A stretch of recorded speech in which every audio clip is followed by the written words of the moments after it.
रावण, जिसके डर से देवता भी कांपते थे और जिसने नवग्रहों को अपने पायदान से दबा रखा था। लेकिन क्या आप जानते हैं, एक ऐसा वानर भी था जिसने उसी रावण को युद्ध में हराकर 6 महीने तक अपनी काख में दबा के रखा था। आखिर रावण जैसा महाशक्तिशाली योद्धा एक वानर के सामने खिलौना कैसे बन गया?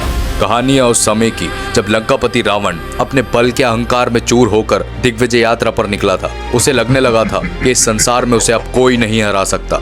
इसी घमंड में उसने किष्किंधा के राजा बाली को युद्ध की चुनौती दे दी। रावण ये भूल गया था कि बाली को ब्रह्मा जी से एक अद्भुत वरदान प्राप्त था।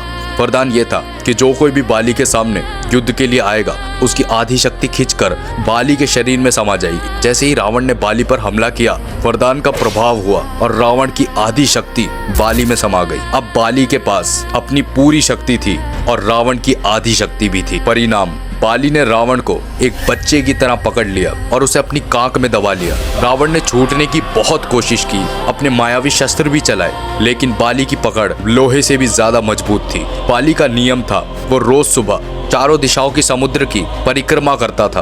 और सोचिए, रावण को अपनी बगल में दबाए हुए, हवा की रफ्तार से उड़ते हुए, सूर्य पूजा करते हुए, तीनों लोग जीतने का दावा करने वाला रावण 6 महीने तक बाली की बगल में लटका रहा और दुनिया देखती रही। आखिरकार 6 महीने की इस भयानक बेइज्जती के बाद रावण का अहंकार टूटा, उसने हार मान ली और बाली से क्षमा मांगी।